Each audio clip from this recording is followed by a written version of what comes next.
A warm welcome to iSPAN Moments.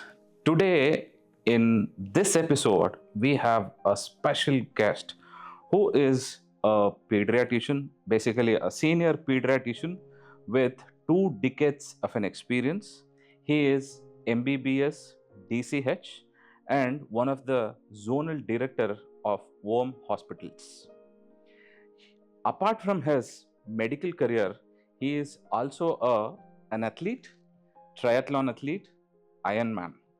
Dr. Eash, welcome to iSPAN Moments. We are excited to have you for this podcast.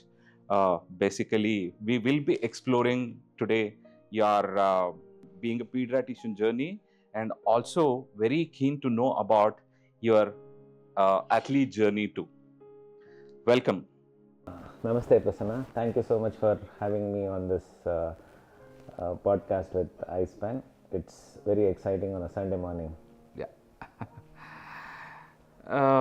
I do have a question. So basically, you got into pediatrics.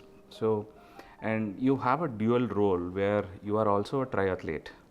So you participate in running, and then when I was talking to you, so you have explained your journey. Today, outside people would talk about if somebody is doing any kind of job for that matter, people say I don't have time. Even for when we talk about the fitness, when we talk about any hobbies, because I deal with a lot of corporates. I do meet a lot of people outside.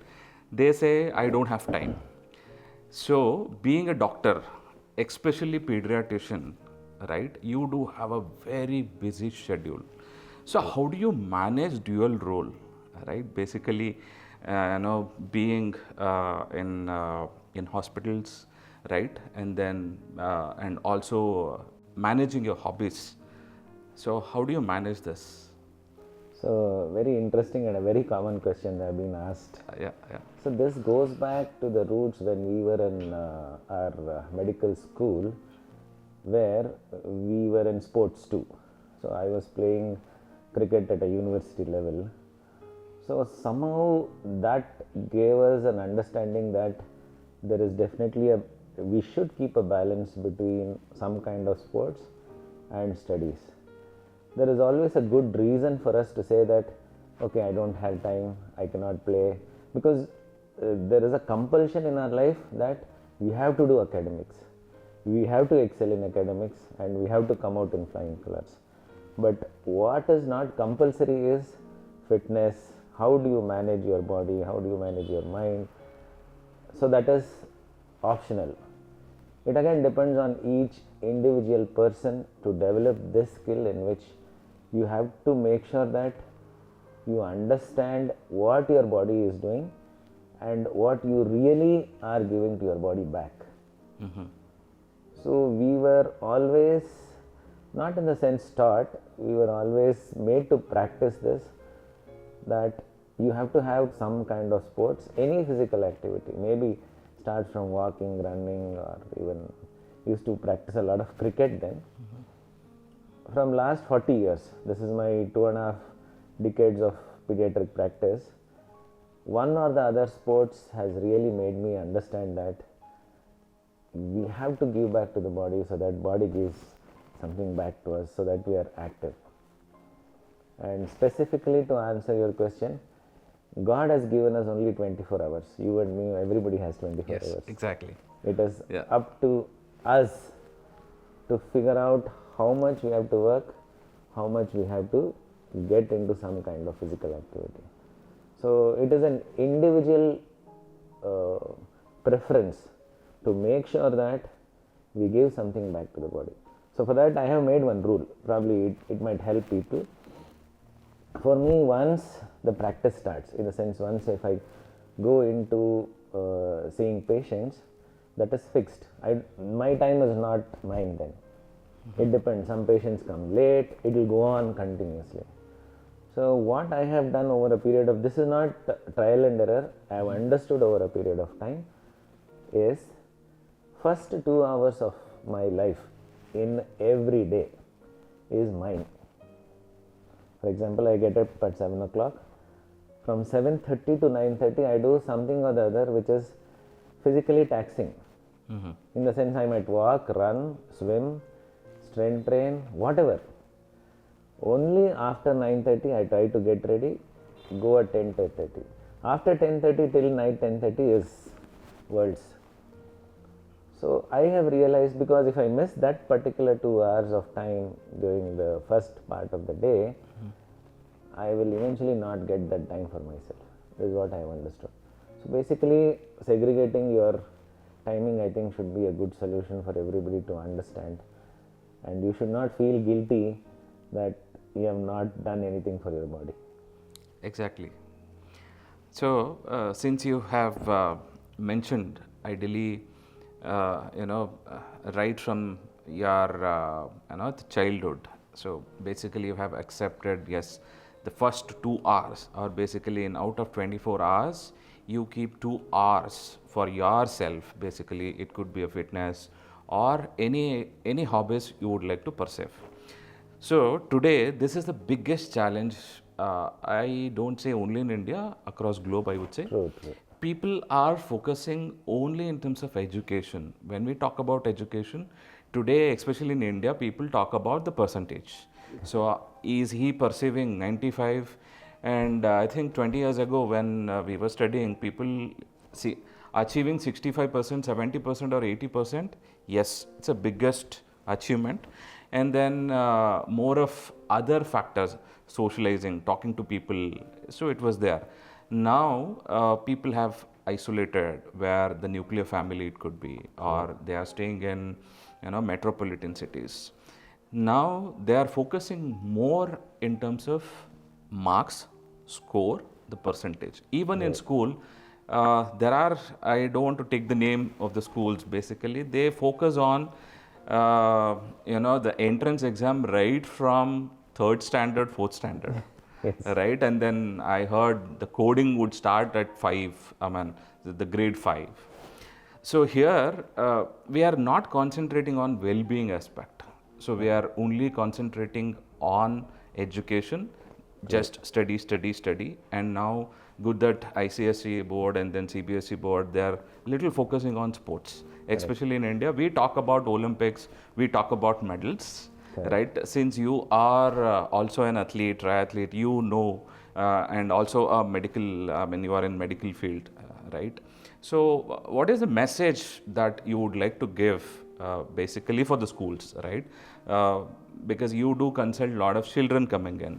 Sure. So when we inculcate or when we introduce this well-being, what could be the benefits for the children?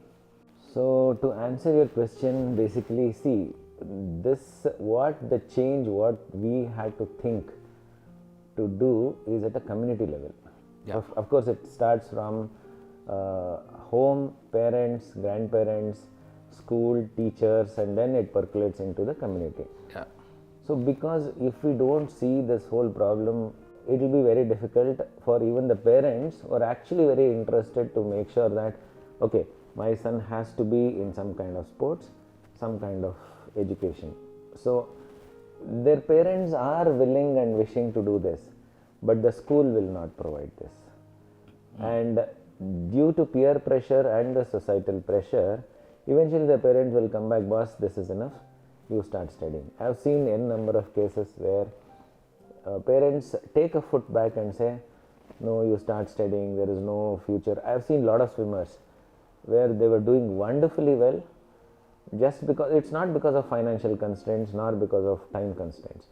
It is only that school or the peers in the school, peer pressure in the school, they have not supported the child, even though the child had the intent and interest and everything. So we have to make sure that along with the parents, teachers also have to give some kind of leverage to the children who are very good in sports, in terms of, for example, I have seen in other schools where they encourage sports, probably they give 2 days off to concentrate on sports. In fact, a lot of parents I have seen, they are getting their own private nutritionist for these kind of children, and school definitely has to support. And in fact, at a community level or at a government level, there has to be some kind of leverage for these kind of children to make sure that they get the whole 360 degrees support, so that they come out in flying colors, and that is when I think India will get medals in Olympics.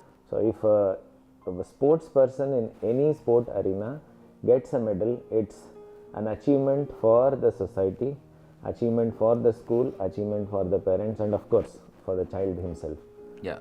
So this is a very important step where I think government is now taking steps where we see everything all around the child, including mental health of the child, sports, support system, physiotherapy, injury, everything. So I think iSPAN, this is where iSPAN comes into picture where so Yeah. everything is taken care of. I would definitely love that if, of course, it will happen maybe this decade, or so at least in next 15 years, if we see this complete shaping of a sports person, and I mean medal is one part of it, but at least the journey in which they go Yeah. Yeah. has to be very enjoyable, and it should not be as stressful as we figure out now. Yeah. So exactly, I mean, because even I was interacting with a couple of them. By and large, if we talk about well-being or wellness, the moment when we hear wellness, people will get confused. So the reason is today under wellness, people would think about only yoga, and some of them they think about Ayurveda.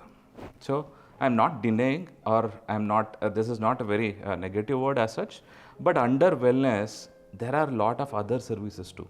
So since you have mentioned physiotherapy and psychology, right, and nutrition aspect and strength and conditioning. So these are the aspect which comes under wellness. People don't know about it, and at times, when we talk about well-being, it should start from the early age. So they should know about it. So when we talk about even the school education today, they get to know, or maybe in the curriculum they enable them. If you are not well, you should go to the doctor. Correct. If you want to construct a home, you should get consulted with architect or an engineer. But if you have a pain, or maybe if you unable to control your emotions, what will you do? So they don't have an answer for it. So this is where, and one of the lady, she was talking to me, she asked me a question. My daughter, she is 6 years old. Why well-being for her? She asked me a question. See, yes, maybe she might be thinking, because when we talk about physiotherapy and psychology and then the nutrition aspect, she was thinking, okay, when they are achieving at the state level, so let her achieve at the state level, let her achieve at the national level, let her achieve at the international level, then let us talk about well-being. So here, maybe those who are watching this, right, well-being concept or wellness concepts is a large, where there are a lot of other services too. And then to enable well-being services, there is no specific age, right? I would say even from fourth or maybe age 4, they are eligible.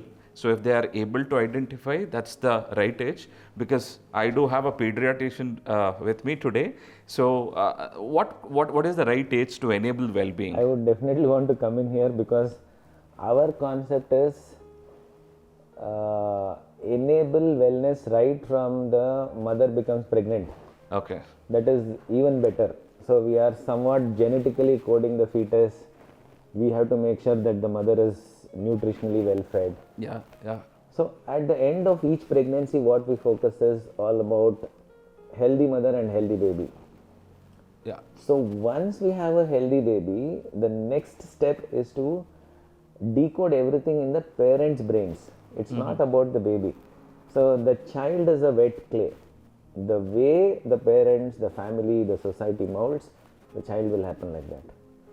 So at that particular point of time, the parents have to be molded, or they have to code themselves in such a way that we have to give a well-being universally or at 360 degree level for my baby right from birth. that is, I mean, fourth is a little too far-fetched. Okay. Because I have seen mothers today, I mean, there are a lot of young mothers who are very well knowing about all this concept. So, for example, there are a few mothers who have come to me and asked me if I can take swimming a 3-month-old baby. I have said yes. Yeah. Because the natural tendency of the baby inside the womb is to swim. Yeah. True. So that is the easiest part for the baby. And I have seen children, I mean babies and mothers who have taken babies to swimming at 3 to 6 months. So it's not that bad in the society, at least the younger generations now. I am seeing between 90s, people who are born in 90s and 2000, 2005 are becoming parents now. They have some kind of, at least the internet has made a good difference. Yeah. And one more advantage I'll tell you here. The peer pressure among themselves has made an advantage. Usually it will be disadvantage. Yeah. So somebody comes and says, Nivedita, I have put my baby in swimming in 4 months, then she'll also feel. Yeah. So that peer pressure is very important and it is working good. Yeah. So I think going forward, the new age parents would definitely want to do more than what my parents did or I have done to my daughter. Because when my daughter was, even she has gone to Baswangudi Aquatics, same problem. So she was doing very good swimming. Then my wife said, no, you study. Then she studied well, luckily, so she is in a good streak. Yeah. But then we were also under that pressure. I mean, that system was not built. Yeah. Even today, if you consider that we are in the process of building the system, True. probably it takes another 10-15 years where everybody thinks that wellness, sports, some kind of physical activity, education, everything comes in a same platform. Exactly. So that means right from the the school, right? So we have to train them. So we have to implement wellness or well-being concepts in the school. It has to be a community effort, right? And everybody should understand, accept, and implement. Correct. So even in sports academies, the management, they should understand the importance of well-being, right? So majority of the time when we talk about this well-being, the management people would say one word to me. So people say no for well-being, right? Because there is no awareness. So this is where the school and then academies, that's where if they enable this awareness among the parents are happy to do, because ideally any parent for that matter, they want to give the best to their kids. So one more point here, sorry Prasanna. Yeah. Yes, please. So when we were born, we were like 3, 4, 5 children. Now every parent has only one child. Yeah. And they want to give everything possible. True. And they put in lot of effort, time, money, energy, everything into that child. Yeah. So I think that it is for us like in my profession and your profession, the main pitch point for us to make them understand is parents. True. So probably that also we do something called as teen counseling. For example, I as a professional doctor, I can tell them what are the advantages, disadvantages, how well it is going to be in terms of even for simple sports, the child will get that competitive spirit. Then the most important thing what these kids don't know is about failures. True. For example, if you are in a sport, every other play is a failure. Yeah. So that has a lot of impact on their future in any of the streams, wherever they go. So for us, you and me, and along with the team, maybe if we can get together to make understand a parent that the overall structuring of the child will happen when we focus on all these sectors, that should be the best point where we can intervene and penetrate the community to push it further. True. So as you said, it has to be collide efforts.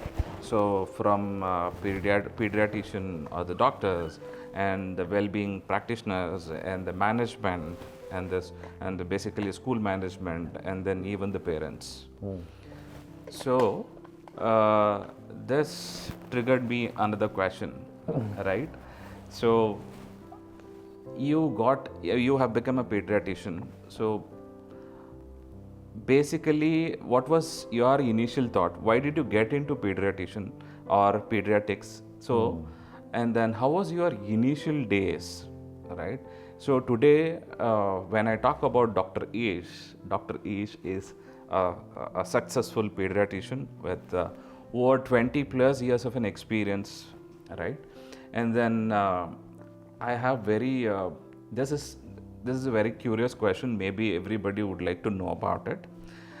So far, out of 20 years, how many consultation, how many children have you seen? Have you basically any numbers?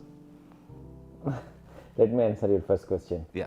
So, because you see, it's easy to answer the first question than the second question. So, so basically, when we finished, let me go back to the era where my father used to say, there is nobody at home, there is no doctor, I wanted to become a doctor. So eventually he found out, and luckily or unfortunately, I got the seat in government medical college. I went into medical college. Okay. But the good thing what happened was, I was outside home. Then I understood the value of food. When at home it is very difficult to understand. True. Yeah. For the first 2 years in training, I somehow juggled and figured out how pediatrics was. But after starting pediatric practice, I started loving children. Eventually it became a habit, and I love children the most today. I'm very happy with children. My happy space is with children. First 10 years of any postgraduate doctor, postgraduate doctor is a struggle. Yeah. And nowadays it is even more struggle because more number of doctors are coming into the society, and there is a skewed numbers. Yeah. A lot of people are in urban, very less people are in rural. I'm not saying that everybody has to go to rural. At least in our times, there was not so much competition. So that was really tough.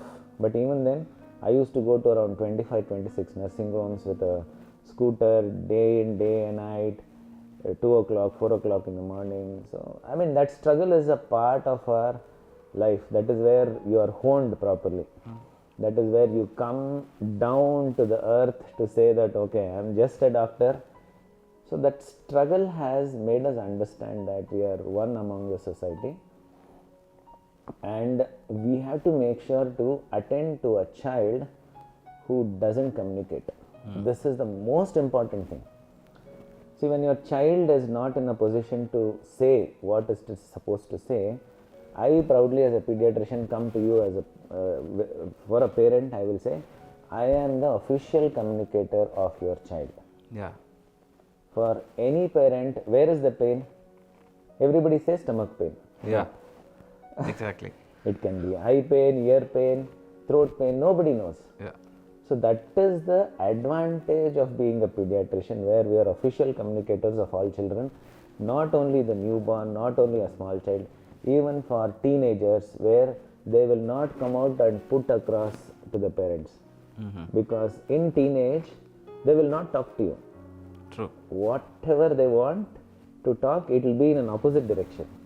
They'll come forward with lot of subtle signs and changes in their body language, which is very difficult for a parent to pick up. So that is where pediatricians come in. So now, if I have to come back to your, I hope I answered the first question. Yes. Yeah. So the second question, in terms of numbers, it is very difficult because this is my 26th year of practice. On an average, if I see 30 patients a day, and you can multiply, so it runs in maybe millions. Yeah. So it doesn't make a difference. It's not about the number, but I feel happy when parents come. I am seeing the second generation. For example, I have seen a 6-year-old at 2000, now she is a mother. Yeah. So I have seen her as a child, now as a mother, and her child also. So now I have become a True. So that is, in fact, I have seen a lot of my children who are small, even now they are 25, 26, they will not go to other doctors. Yeah. They will come to me because we are very comfortable. True. So basically that trust factor. Correct.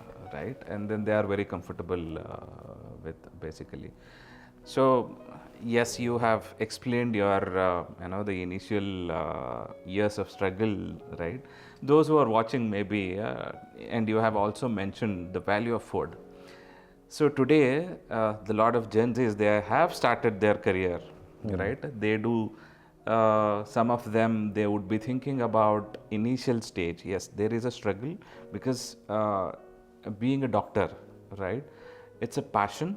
You should have that kind of, you should hold that kind of passion, because initial days you said, even during night, where you used to visit multiple nursing home, you used to treat children. When you do not have patience, definitely it is not possible. So those who would like to become a doctor, basically pediatrician, they should have a lot of patience, one, passion, and along with that, yes, Dr. Eash, he has mentioned, now it is more difficult because there are a lot of doctors, Correct, coming out. right, are getting produced every year. And initially, our the focus would be on learning things rather than maybe how the food is or how the accommodation is. This is one of the challenges, because we do counseling, people would come and ask the adjustment issues. So where this is where even it goes back to the parenting, because since you spoke about, it has to be enabled when the lady is carrying, right, the mother, basically. So we have to enable that, so that the adjustment issues or anything, so we can cut down on those lines as well. So apart from your medical career, you are also an athlete, triathlete, right? So how did you manage? Because when we talk about any sports, right, whether it is competitive sports or recreational sports, right, or the when we talk about any sports for that matter, nutrition plays a very important role, because in your profession you have to be active, because you have mentioned, if you start morning by 10 o'clock, so you should be active until 10:30, because nutrition plays a major role, right? People are talking about injury prevention rather than addressing the injury, right? So how did you manage this? What is your experience out of the sports? So I will divide this into three parts. Probably the way I have given importance to sport and acclimatization of sports in the professional one, I will answer first. Next, how the challenges during sports, that I will answer. Last one I will answer about injury. So first is to get into some kind of sports. Basically, you need to get into that particular community. You have to be involved and filled up with those kind of people who keeps talking about that. Yeah. So at the end of the day, your mind always keeps running. Okay, I was with a lot of running communities. So whereby there is a reason for that. So as doctors, we are always connected with doctors. So I made a personal choice that I should not speak to any doctors. That was first my choice. Okay. Personal choice. Interesting. The reason is, see, when I am talking to a doctor, I always talk about a patient. I'll always talk about something which is technical about pediatrics, which I was fed up of, and it gets saturated over a period of time. Yeah, exactly. So that is one. So my concept was to make sure that, okay, let us understand what other society people are talking about, how are they, where are they. Because if you are still in the society of doctors, you are still will be in a Kupamanduka kind of Yeah. stuff. So that was the first intention. Then I went in, joined a running group. Then I was filled with lot of people at different age groups with different demography and different background come into a single platform of running. That is when people talk about the sport. Then I understood, yes, because after certain time pediatrics is very mechanical, very manual. I know how it is. So it is very easy. So that is when you focus on other things. Yeah. So that is when I was introduced to a lot of people in running. Then we started running, then pace, then mileage per week, per month, then 10Ks, half marathons, full marathons, different places, different countries, all that happened. So for that, I've done around 41 full marathons and Wow. maybe 15-20 half marathons and innumerable number of 10Ks. So that gave me an idea that I can do better. And I did a very good timing in marathon and half marathons and all that. Then that is a phase where your mind will not listen to the body. This is a very common mistake with every athlete. Because the high what we get in a sport is, I mean, nobody can explain unless you understand and feel it. I've gone through that phase. Okay. So even though I'm a doctor, I have a knee pain, I have an ankle pain, I see that, okay boss, this is okay, I'll somehow manage. Okay. I can take painkillers, I still want to run. Okay. So that's a wrong thing which I have done. This is Yeah. out of maturity I'm saying. Yeah. So coming back to your second question. Your second question was about how do you manage, because one is the community. Without your self-interest and intent to make sure that you penetrate into the sport, that cannot be done. Next is family support has to be there. Very, very important. Yeah. Yeah. Yeah. My wife and my support system was really amazing. I mean, without them it's impossible. I would say no chance. Yeah. So because she used to take care of my timings, my nutrition, everything, and psychologically also. Yeah. Because there was a lot of phases in that where if there is a small injury, I should rest. But during that rest time, you'll go in depression. Even though I understand the physiology, I understand the pathology of the body, mind will not listen. These are the challenges of an athlete, which other normal layman cannot understand, trust me. True. So everybody says, why is this fellow running so much? He can rest, no. So that is the normal dialogue. But as a runner, I know. Yeah. So coming back, so the support system has to be very good. Where since I come from a medical background, I can understand the nutrition. But for a lot of athletes, nutrition is the most important part. And support, of course, without that. The last one about injury and injury prevention. So in the last 25 years of my sporting activities, every joint of mine is injured and I have come back. Oh. Every joint, you ask for ankle, hip, knee, elbow, shoulder, spine. I had when I was doing a lot of strength training, I had a slip disc. So, I mean, everything is done. So, over a period of time, I have understood that body needs rest. There has to be a balance between the body and mind has to listen to the body. Yeah. This is where doctors come in play and you guys come in play to make sure that the body is rested enough. When we started the sport, we didn't know that there is something called the concept of rest. We didn't know that. Yeah, true. Recovery basically. Yeah, rest and recovery, true. We didn't know that. Okay. So over a period of time, by trial and error and being a part of victimized part and parcel of it, we have understood, yes, recovery is important, rest is important, and you have to listen to the body. And now listen to the body is the biggest statement in the sports arena right now. So injury prevention is the newest thing which should come into play right now to make sure that we foresee the injuries. That happens by a team of people who can understand the pathophysiology, biomechanics, and you should use your all the technologies to understand where we might go wrong and where we might fall. That is when, if you prevent an injury to the athlete, I think that is the biggest boon for the athlete. Yeah. Because the amount of stress and depression they go after injury during rest time or during off-peak time, I have seen a lot of athletes even getting out of sport because of that. True. I mean, the first go-to person is doctor, right? True. So since you said you were seeing as a child and then she has become a mother and then I am seeing her baby now, right? So the moment, right, if something happens, definitely first they'll pick up the phone and say, doctor, this has happened. Correct. So what we should do? Correct. You are the one basically get posted a lot of questions. True. Right?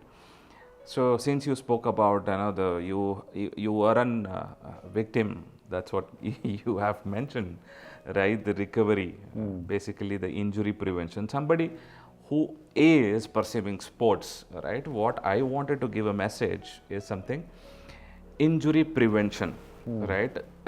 Is very important, and then getting your mind training. So since he has explained, right? You have explained where your mind will not listen. Correct. So the mind says, I want to run, I want to run, I want to run, right? There is no rest for the brain. So even though with a lot of compulsion by the family and the friends, and then maybe your body is given up, Correct. right? But still your mind says, okay, I want to run, right?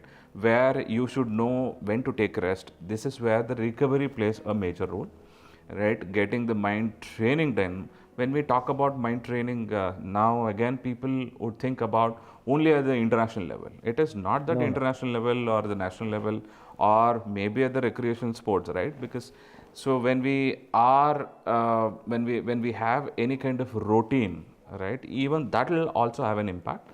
So that's where the psychologist would help. Yes, definitely today you said you are managing basically dual role as a pediatrician and as an athlete. Nutrition plays a major role. Again, you have got a fantastic family support you have mentioned, and then yes, nutrition is also one of the key where you have to be focusing on nutrition aspect. We should get into a framework of if a person has to be in sport, the team what a parent should look at is parents themselves, then the coach, whatever, whichever sport, nutritionist, psychologist, sports medicine doctor, physiotherapist. I think there should be at least 8 to 10 people around one person Yeah. to give a wholesome effort to that athlete to Yeah. make sure that the cycle should be like this: Yeah. fitness, sporting activity, prevention of injury. Yeah. And if you really prevent that injury, we can make sure that athlete will definitely excel in True. whatever. And the trust between the athlete and the whole team Yeah. makes a lot of difference. True. Ideally, the assessments basically, when we do an assessment initially from physiotherapy aspect, MSK we talk about. So we get to know the joints and then how he or she has to perceive. When we do a proper strength and conditioning, it will prevent injuries. And then some of the education, basically the awareness will be provided by the physiotherapist. This is where you are not supposed to do, right? This is where you should take rest, right? This is where you should be focusing on recovery part. This is where, when we wanted to take a rest, this is where the psychologist would come. Correct. And today in India, people basically they believe in getting trained themselves for number of hours, right? If my kid is getting trained for 6 hours, 7 hours, 10 hours, then he will play well. They are not focusing on recovery aspects as well. And there are coaches outside today, they are successful, right? When I do interact with them, right, because it could be an awareness, they don't know about it, it could be, right, when we talk about other services, right, they say, no, my swimming time will get compromised. So if they are focusing on fitness, if they are focusing on physiotherapy, if they are focusing on their mental skill training, my swimming time will get hampered. And then even the parents will have a same concern. Correct. Right. This is where, as you have mentioned, it has to be a team effort. When we are talking about Olympic medals, any medals for that matter, yes, it has to be a team efforts, 100%. including sports medicine doctor, including pediatrician, I would say, right, orthopedician, everybody. It has to be a team efforts. Yeah. So in fact, whenever I see either tennis or the final, whenever whoever takes, for example, Nadal takes the cup, he always say, I would like to thank my team, I would like to thank my coach. Coach is a part of a team, my physiotherapist, everybody. So for any athlete who has reached the highest of their career, will always have a team of 10 to 12 people minimum. True. Otherwise, he can never achieve. True. And as you have mentioned, family support is very important. Somebody is getting trained in the family, anybody who is pursuing sports, it's not easy. True. So they have to, the schedule is so tight, right? Even for the parents. A lot of sacrifices. Yes, exactly. Even the athlete has to do, and the parents along with them have to do. So it is not easy. Yeah. So even for an athlete at times, they will have a lot of pressure because my dad and mom, they are putting a lot of money. True. Right. And unfortunately, at times when we talk about, when we interact with the parents, at times what happens, they are not from the sports background. Ideally, I'm not. Yes, it's a common tendency, right? When they are putting a lot of efforts, definitely they would expect a medal, or maybe that is rewarding. But when we look at an athlete, right, or the particular kid, he is or she is focusing on the training, right? This is where these supports and everything, and it has to be balanced, right? Doing everything and then talking to a kid, you are good for nothing, or maybe, and then comparison, ideally. These are the few things if they should avoid. 100%. See, what I would ideally say, I've done this kind of counseling. So for any athlete, for the parent, they have to remember is one thing. It is not about winning or losing. Sport is all about more of losing, less of winning.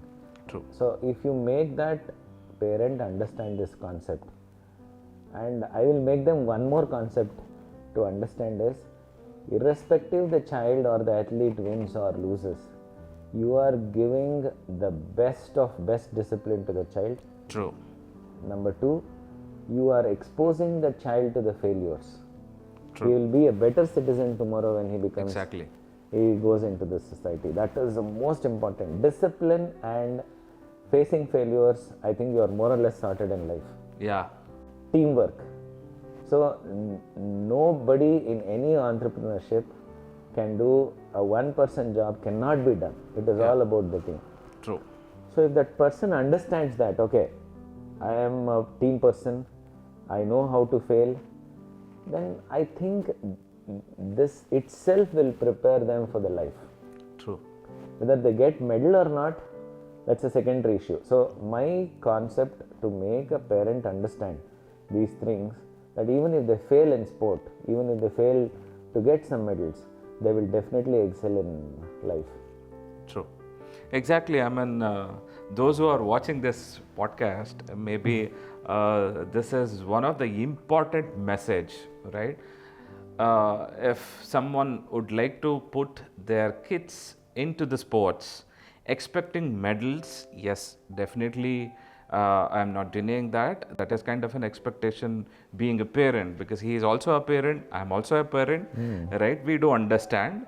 But again, out of sports, as he has mentioned, there are a lot of other benefits: discipline, time management, being with the team, right? Failure, acceptance of failure. This is a life message. So ideally, when he or she is pursuing in life, and when they have accepted that failure, right, they will overcome easily. These are the other benefits out of sports, right? And then today there is another problem we do have in the society, and even 6th, 7th, 8th standard students, they get into some kind of drugs, or it could be some bad habits. So when they are pursuing this serious sports, right, they will interact, and then they don't get into these kind of problem, because we do counsel a lot of kids, right, where they have anger issues, where they have the bad habits, it could be, or they are not listening to parents. There are a lot of other issues. When a kid is pursuing any serious sports, these are the other advantages. Please make a note of this, parents. So if your kid is pursuing any sports, please encourage. One more point, Prasanna. So basically, we get to see a lot of ADHDs, autistic spectrum children, where they have enormous energy. Yeah. So this is where you guys come in and we come in, saying that you channelize this energy for this child in any sports, they will become great. True.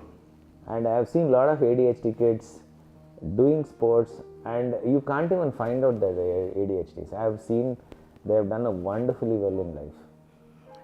So this is a very important, I mean, from pediatrician's perspective, if you give a autistic spectrum child this kind of channelization and putting their energy into one path, their life changes. So this reminds me, I would like to answer this question. Basically, we did an experiment too, as you said. So we work on mind and body concepts where any kind of ADHD, right? Ideally, people would go with counseling. The psychologist, they would go and consult psychologist. So you have mentioned, right? They will have a lot of energy that has to be channelized properly. So the approach is very simple, where they get into some kind of fitness, right? It could be any sports for that matter, or the fitness where we are talking about strength and conditioning. So it is not about the gym or any other fitness. I am talking about the strength and conditioning part, SNC, where if they are doing some 30 minutes of exercises, right, and then they get counseled, it is the effective, or maybe the result, I would say, only through counseling. If they are getting the result 8 months or 9 months, with this approach they would get the result within 3 months. So that's how they have to channelize. And then we have to enable parents, where basically we should know how to channelize their energies. That is a God gift, I would say. Correct. Right? That has to be channelized in the proper way, so that they get into sports, especially they can do miracles 100%. out of their energy. So this triggered me another question for me. So basically outside, right, when I look at in a website, right, in LinkedIn profile, wherever I see Dr. Eash is very successful pediatrician and also a zonal director of Ovum Hospitals, right? What is, I mean, can you explain, or maybe can you help me to understand your journey, right? People are seeing today the successful doctor, right? So this journey basically, maybe, yes, as you said, and you have struggled initial days, right? What are the key points, or maybe key for your success? So success is a very, I mean, for me success is a very relative word. I am still saying that we can still do much better in terms of community level, at a community level. So the reason is, once you start doing a particular thing, initially it is an excitement, then it will become mechanical, then it will become boring. Okay. So that's how the cycle of anything, any life cycle is like that. Yeah, yeah. So the way to channelize this, to get out of it. So my successfulness is not about earning money or worldly pleasure. I would say yes. And recently I finished a MBA course in IIMB. Okay. So we are made to understand that if you give anything at large to the community, that is when you are successful. Nobody in this world has been successful by doing at a very small population or at a smaller level. So the biggest philanthropist, whoever is, for example, Tata, Mr. Tata, Ratan Tata, Yeah. he is more famous for his philanthropy work than for what he has done. So I would say I will be happy and successful if I do something at a larger community. Definitely I would want to get involved with iSPAN and get our experience and everything else done. So yes, there was a struggle, and through the struggle, this is a normal life cycle of any doctor, trust me. Yeah, yeah. And by the time adjust and realize we will be 45 years and say, okay, we have decent money. By then our children would have been grown and we wouldn't have given much time to our children. A lot of challenges are there. There's no doubt about it. I don't want to get into that space, but eventually at the end of the day, it is all about balancing. Yeah. Now, if you want me to ask that what will you do to be more successful, I would want to give the generation which is coming up, we have to give something back to the generation. Yeah, yeah. One is about pollution. I have made all my cars electric. Okay. All two-wheelers and four-wheelers are electric. Okay. This is the least minimum what we can do. Yeah, yeah. Next, I want to make sure that all children eat right. Simple, normal South Indian vegetarian diet is awesome diet. You just have to mix and match. Yeah. I want to make sure that every child plays or is actively doing something. Because their fathers and mothers will push them to read. We don't have to do it. Yeah, yeah. So if you make sure that every child who's coming out into teens and percolated into their brain, Okay. I think we are successful. I will tell you how I am successful in terms of my daughter. My wife is a very academic woman. She is a rank holder and all that. So I am not like that. I am backbencher and okay. So what we decided when the child was growing, I said I will make sure that she eats right and she exercises well. Okay. My wife made sure that she studies well and goes into, so it is more of a complete thing. Now today, if my daughter is 25-year-old, now I am very happy and proud that she exercises 5 days a week. She plays tennis. It's not competitive. As long as it's more of recreation. Okay. And she eats, I don't have to tell her that it is junk. Okay. She carries carrier to her office. She eats what is done at home.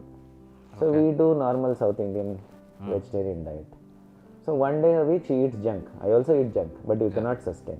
True. So long-term sustainable fact I have achieved by making my daughter at least eat right, exercise well. So that is where I am thinking that I am successful. So same thing I want to percolate into the society. Okay. Then I will be successful.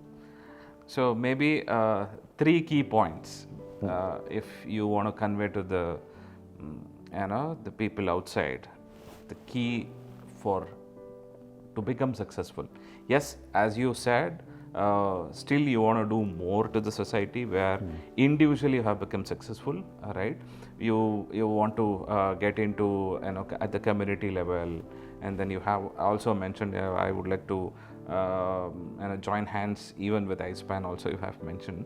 What are the key 3 things which they need to be focused on to become successful?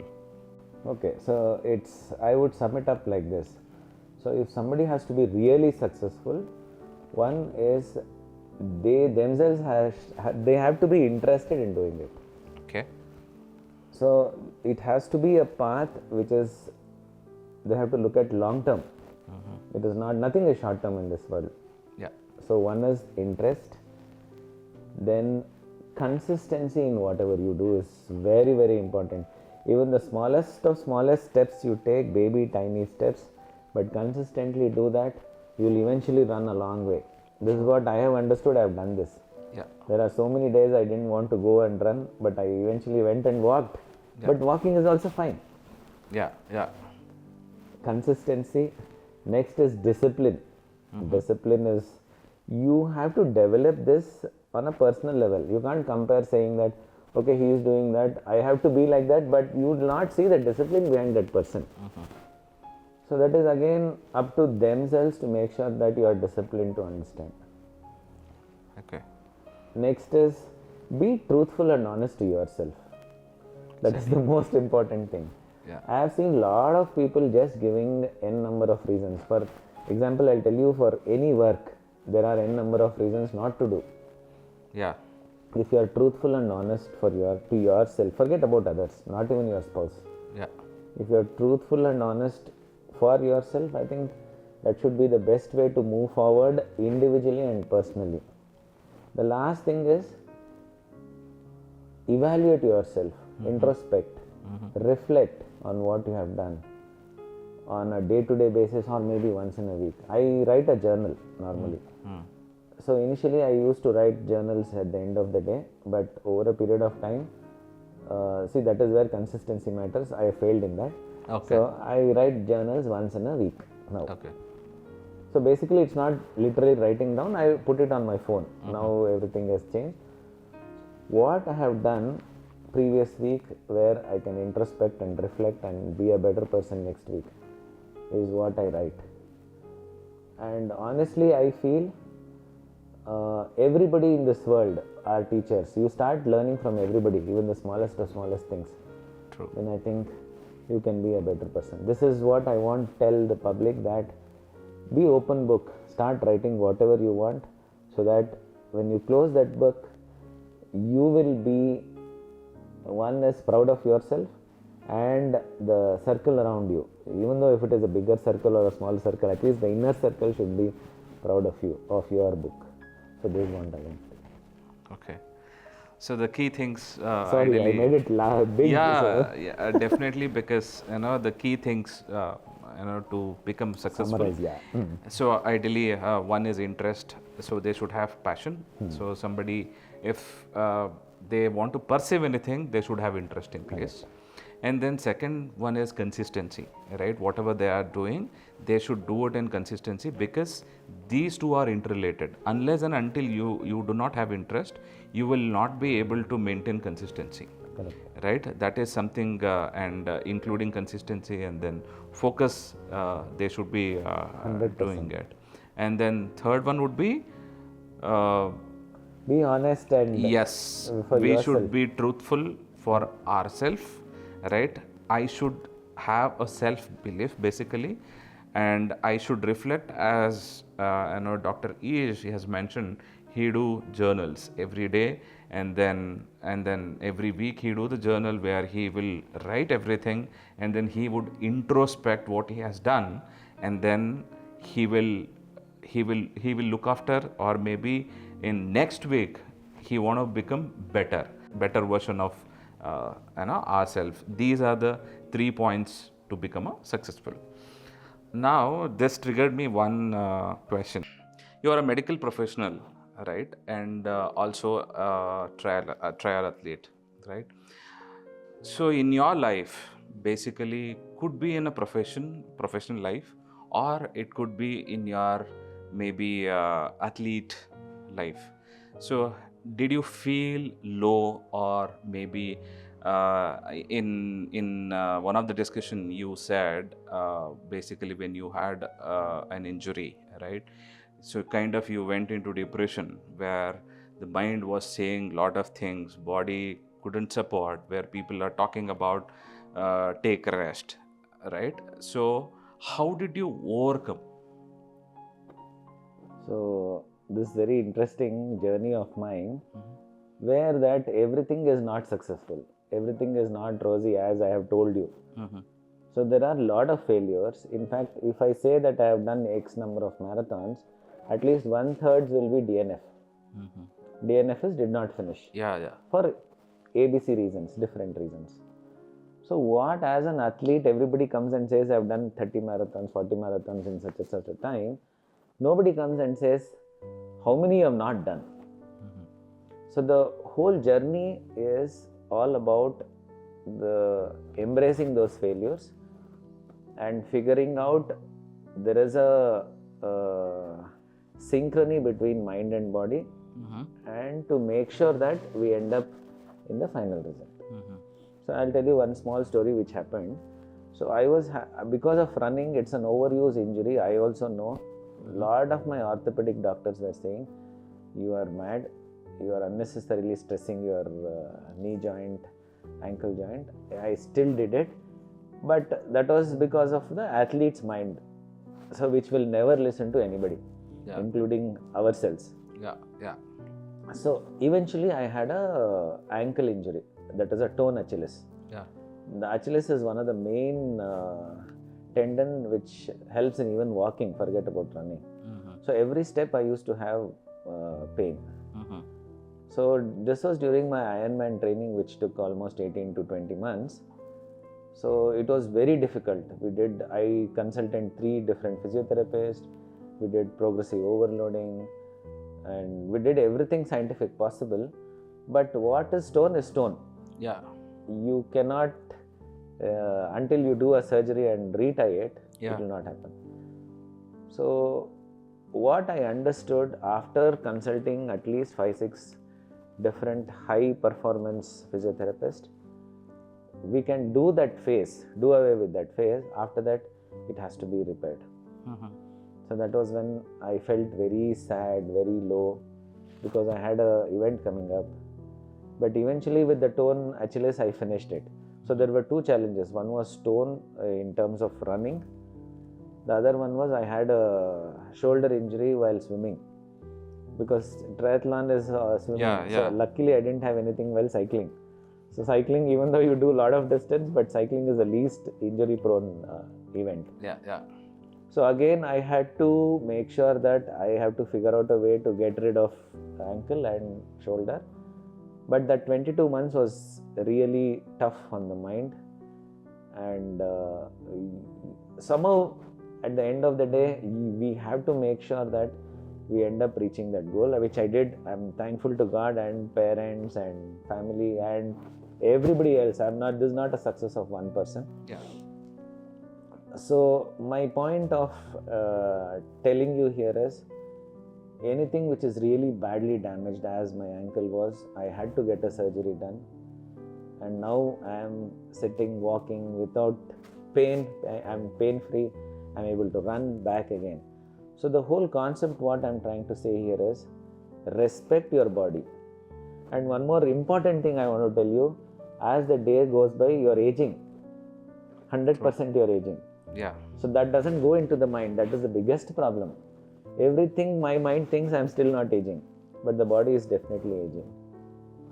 And one more scientific fact is, we will lose 0.5 to 1.3 1,300 grams of muscle mass after 30 years.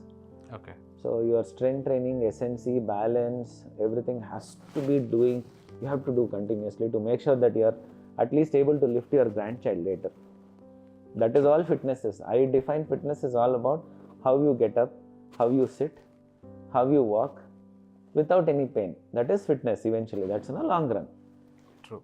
So if I have to make you understand that injury is a part of this whole cycle, and trust your team, respect your body, give rest for recovery, and focus on nutrition. Eventually, I will tell you this, what I have understood, body will heal itself. 100% it will heal itself. It's only question of time. So during that time, it was very difficult for you, basically. So where you have mentioned the mind will not listen to your body. So body want to give up, but mind. So even the psychologist says, ideally, body achieves what the mind believes, and then any competition for that matter, and including life, right? It is 99% mind and 1% is body. 100%. Because right. Whatever you think, the success happens twice. One is here, another one is the reality, right? So during you had this ankle injury, and then when you are actually at the peak time, right? You had to miss a lot of marathons. So how did you overcome basically during that time? So how did you overcome? Because when you are low, ideally people will not be focusing on any other things. How did you overcome? So one is, that training of being in medical school was there. Okay. So you have to be strong mentally. Yeah. So that was an added advantage. Trust me, that has really helped me a lot. But if you're not doing one sport, for example, ankle was a repetitive abusive injury what I had during running. I was doing swimming. Yeah. I was doing strength training. So eventually, if you keep your body active in any other way where it is not injuring the same part again and again, and mentally keep refocusing that I will go back, it's only question of time. If you think that I'm going in 6 months, it might happen 9 months. But that flexibility has to come. Again, it comes back to their maturity. Okay. So this is what I have understood. As time goes by, body is aging, respect body. That is what I have understood.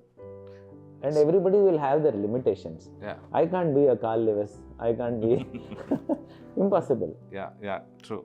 I can't be a Kipchoge. Nothing. It's not possible. So we should understand our limitations and work within our forte to make sure that you are happy for yourself within yourself. Yeah.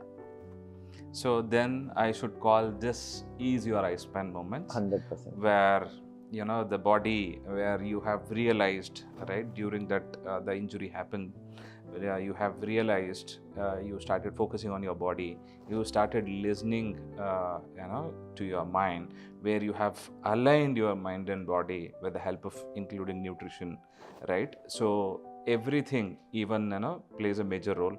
So you have mentioned a very good point here. After 30, right, ideally there is a muscle loss.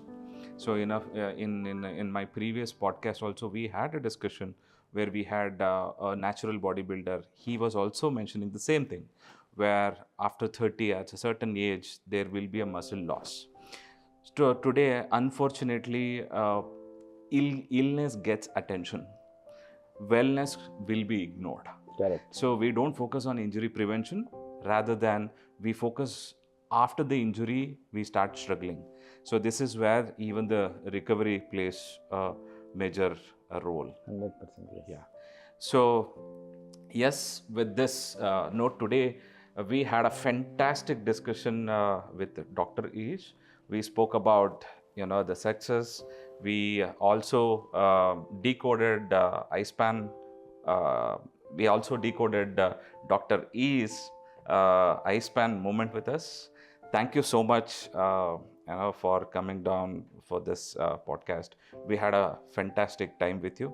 Thank you so much, Dr. So Eash. thank you so much, Prasanna. I'm very happy and excited that I revisited all my good moments and depressing moments also. Yeah. Because ideally we won't get such kind of thoughts running in our mind in this busy schedule. So thank you so much and I'm honored that I'm a part of your podcast. And honestly, if even one person takes a good thing and inculcates this in their life, which we have understood by trial and error, if you take it as a lesson, both of us will be very happy, and true. That will at least make us, as a definition of success, this is a very important part of definition of success. Thank you so much. Yeah. So thank you, Dr. Eash. So ideally, the two things where I would like to conclude here. One, as a doctor, as a profession. So out of this iSPAN moments, basically we would like to explore as an individual today. So through this podcast, as you have mentioned, you have revisited your olden days, right? And this is where there are a lot of our struggles. It could be our maybe a life story, would be as you said, a lesson, or maybe a path for people who are watching this podcast. Thank you so much. So we will catch up again with another episode with another special guest. Until then, see you. Bye-bye.